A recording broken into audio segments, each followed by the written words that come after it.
Alright, let's talk about my thoughts after Amityville Death House. Whoo, that movie. Yeah, I just watched that last night. It was getting kind of late. Um,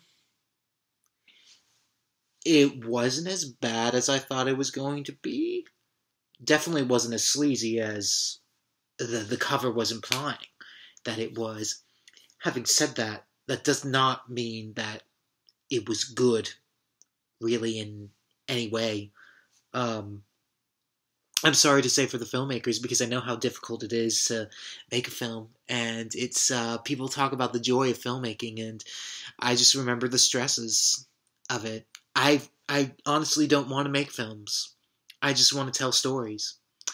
I think filmmaking is a great avenue to tell stories, but I prefer writing stories as opposed to visually telling it.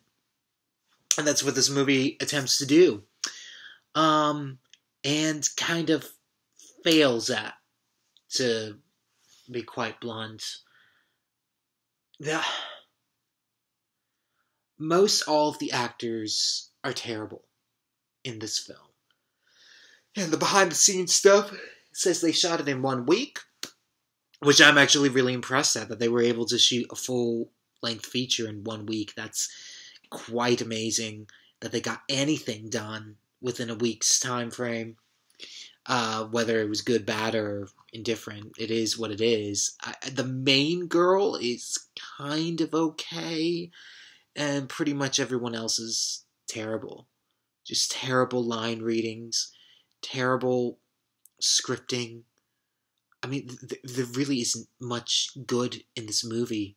And Eric Roberts, who his name is above the title, I actually didn't know who he was. I had to look it up, but he is one of the most famous actors in this franchise. Other than, I've already discussed other famous actors in the first 4 entries, and the remake, obviously, but any other entry, like any direct-to-DVD entry, he's probably the biggest catch you're ever going to see. And his character doesn't make a lick of sense, but I love the character's design. I'll give them that.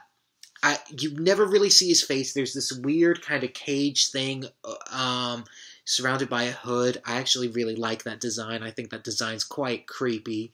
I just wish they'd done something a little bit more interesting with the character, and they completely foul up the Amityville legend. And I've studied a little bit of the Amityville legends, and it was interesting. Remember, the Asylum took the legend very, very seriously and was very respectful to the actual legend surrounding the DeFeo murders and what happened to the Lutz family, which is probably the most famous thing of all because that's the book and the movie. But this movie just, it shat all over it, basically. And first things first is that I think we're supposed to believe that this is the Amityville house that was in the previous entries. And they digitized the looking eyes, the window eyes, but the house looks nothing like it. It's not by a lake, which is quite important, especially in the first 3 films. But, oh no. It doesn't look anything like the house. Really, really disappointed that that was the direction that they chose to go in. They have terrible CGI gore effects in the movie, which really pulls you out of the film. And, by far, the worst, it's terrible to say, but they have this shot of quite possibly the worst looking severed arm I've ever seen on film. I can even think, to me, what would have made that better, it would have been just as effective, is you have the hand, you only see, the bare hand, say you see maybe, that much, and there's blood in the palm, and a little bit spurts of blood there. That severed arm looked so fake.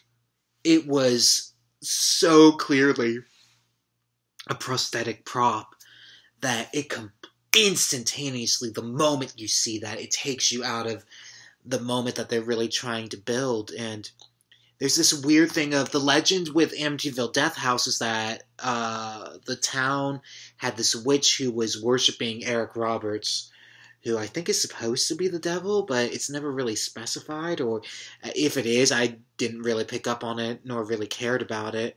And the girl, our main character goes to visit Grandma, because Grandma hasn't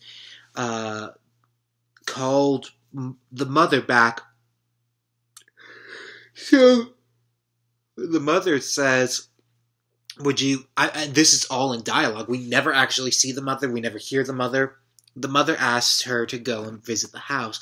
You get a little bit of Texas Chainsaw Massacre vibes of the house, and they go to it, and various characters die in interesting ways. This is quite possibly the most, apart from Amityville 3D, this is the most slasher-esque of the franchise so far, and it's kind of, in a way, it was refreshing, but it's also completely disrespectful to the franchise that it's in, and they really didn't take the franchise seriously at all. But that's kind of been true of the majority of the entries in this. It's a very loose term to call it a franchise. There's no connectivity other than the location, and even that they don't really respect. So the poster shot is of the Spider Girl, and so the Spider Girl thing, that actually was an interesting concept. It doesn't make a lick of sense, but most of the things that happen in these Amityville movies, most of that stuff doesn't really make sense, and so I have no problems with them kind of going in that direction. And the prosthetic, when it's there, that looked pretty cool. I actually did enjoy it when it looked real. When it was the fakey CGI stuff, no, I wasn't the biggest fan of it. But this movie, again, they shot it in a week, and they had absolutely zero budget. The parts that were like really engaging is when they're drowning the one girl who becomes the Spider Girl, because the two boys get possessed. Why, I honestly can't remember, and I just saw it last night, which really doesn't do the movie all that good.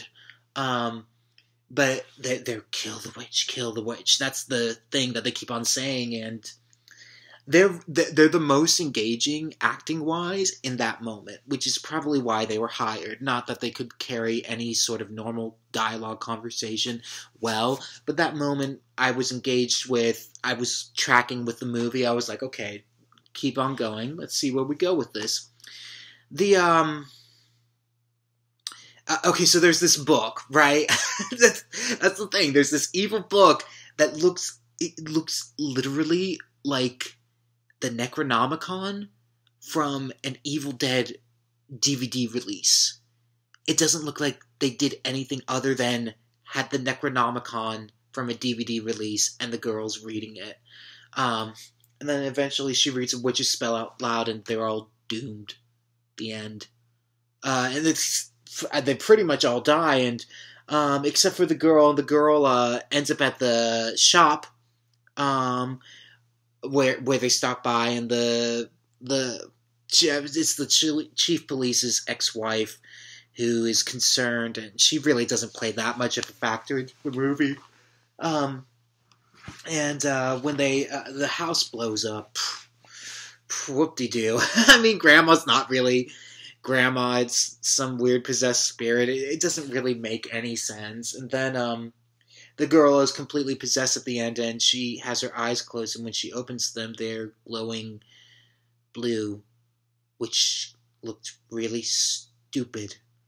And we know there's no sequel to... I mean, there's another entry in the Amityville franchise, but there's no sequel to Death House. So that was just plain stupid. Oh my goodness, this movie. I actually remember when I watched it, I was like, wow, I think because I had such low expectations and I thought it was just going to be total sleaze. I was impressed that it wasn't just completely gratuitous. But the more I've tried to analyze how much of a cluster, I'm not going to say it, sorry, how much of a just mess this is, it's hard to imagine. Oh, man. And the worst part of the movie, this is actually the sleaziest part of the movie, is that the girl is possessed. And they don't really explain this, but she has like 3 pairs of breasts. Why? I don't know. It's never explained. It doesn't make any sense. Someone explain to me out there why that is there. The director probably doesn't even know, and neither does the writer. So I blame the 2 of them for that weird, bizarre choice. Anyways, having said all of that, am I interested? Well, no, not am I interested, because I'm going to watch it anyways, whether I want to or not. Am I looking forward to the next entry? This is getting really draining, just to let you know, guys. The more it goes on, the complete low-budget schlock that is coming out of this franchise is really draining for me. So no, I'm not really looking forward to the next installment, but I will watch it anyways, and we'll have a dialogue. I don't know if anybody's watching these videos. I don't necessarily care. If you enjoy it, great. If nobody watches this is more for me to analyze the franchise as a whole. It's a franchise that I don't think many people touch, and I can see why now. Anyways, later on tonight, I'm going to be watching the Amityville Theater, so check out for that later.